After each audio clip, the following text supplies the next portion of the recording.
8 things the Stoics did every morning. If you want to ensure you have a good year, you need to have good months. To have good months, you need good weeks. And to have good weeks, you need to have good days. Every week needs to be filled with good days. The best way to have a good day is to start it off on the right step. And the Stoics formulated the best principles, plans, and routines to ensure that you started your day off on the best foot. Number 1, sober up. Recall yourself, shake off sleep once more, realize they were mere dreams that troubled you, and now that you are awake again, look on these things as you would have looked on a dream. Marcus Aurelius says, when you wake up first thing in the morning, you must sober up, not just from the dream, as you understand that these are mere dreams. If you have a nightmare, it was a mere fragment of your imagination, but understand the same things that trouble you throughout your day adjust your interpretation of events, so you need to shake this off. Start your day off with a blank page. Number 2 is to look towards the people you admire. Marcus Aurelius, in the first book of his Meditations, wrote down the traits and characteristics of the people that he admired.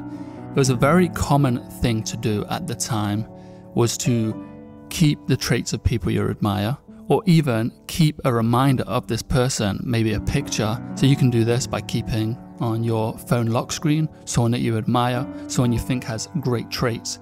And when you wake up in the morning, you look at this picture, you remind yourself of these traits, and this will set you on your day. Number 3, and this will help you get out of bed, which is normally the hardest step for most people. It's all good having all these mantras and routines, but if you cannot get out of bed, you will never start these routines. So, at dawn, when you have trouble getting out of bed, tell yourself, I have to go to work. As a human being, what do I have to complain of if I am going to do what I was born for? The things I was brought into this world to do? Or is it this, what I was created for? To huddle under the blankets and stay warm. Number 4, and this is a message from Epictetus, the former slave turned philosopher, one of the most practical philosophers throughout history. He said to endure and renounce. So first thing in the morning, remind yourself, endure and renounce. This is something I do, and this helps me get through struggles, and it helps me not to give in to temptation. The idea is, number 1, to endure what you irrationally fear or find aversive, using courage and perseverance. And number 2, renounce or abstain from what you irrationally crave through discretion and self-discipline. I remind myself of this mantra throughout my day when I want to give into a craving or I'm fearing something that is holding me back. Endure and renounce. And you can always say this, endure and renounce. If you're procrastinating, renounce this thing. If you're fearing or feeling anxiety towards an event or action, endure this thing. If you have a workout, endure it. If you're wanting to give into an addiction or act on harmful behaviors, renounce this thing and endure the bad. Number 5, and this is a theme throughout the Meditations of Marcus Aurelius, but he says to do this in the morning, is to have aim. Because, like he says, without aim, we wander around aimlessly. So at the start of your day, just write down 3 things, the 3 most important things that if you finish them, at the end of the day, you would be happy with. The idea is that you have a direction throughout your day and you can base your action off of this aim. Marcus Aurelius goes as far to say that we should have aim in life. So you write down the type of person you want to be. Again, you can look at the person that you admire and you can aim towards the characteristics of them throughout your day, throughout your week, throughout your month, throughout your life. Number 5 is to prepare for the bad. This is known as premeditatio malorum, and the idea the Stoics had was that you envision the bad that will come at you and the challenges that will come at you, the difficulties that you will face throughout your day. So when you face them, they don't catch you by surprise. You was ready for them. When someone is rude, you was prepared for this. It doesn't catch you off guard. And you can stand at a distance. You can stand on a higher ground and see that these are events that you already knew that would happen. So there's no surprise when they do happen. As Seneca says, what is quite unlooked for is more crushing in its effect, and unexpectedness adds to the weight of a disaster. This is a reason for ensuring that nothing ever takes us by surprise. We should project our thoughts ahead of us at every turn and have in mind every possible eventuality instead of only the usual course of events. Number 6, and this is from book 10 of the Meditations of Marcus Aurelius. As soon as you wake from sleep, ask yourself, will it make any difference to you if others criticize what is in fact just and true? No, it will not.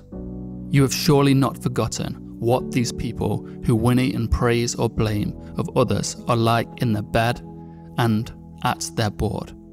The sort of things they do and avoid or pursue. They're cheating and stealing, not with hands and feet, but with the most precious part of themselves, the part where, if followed, there grows trust, decency, truth, law, the spirit of goodness. So I think if you remind yourself of this, it will help you to not have worry, anxiety, or be troubled by the thoughts and opinions of others. It helps you keep true to your character and disregard others' opinions.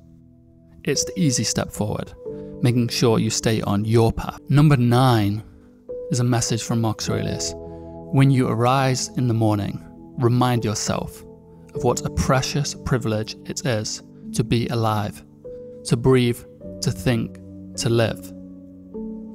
Marcus Aurelius wrote this to himself in his meditations, his personal diary. It was never meant to be read by anyone else. And this reminder is just to enjoy the beauty of life. So when you rise in the morning, you can look at the sunrise or even the street outside your window, whatever it is. It's a privilege and a pleasure to be alive, to breathe, to think, to love, to enjoy. Just to feel. You've been given this thing, and you can experience it. Remind yourself of this. This was the morning routine of the Stoics. Write down these 8 rules, put them in your phone, in a notebook, in a diary, and just try follow them each morning.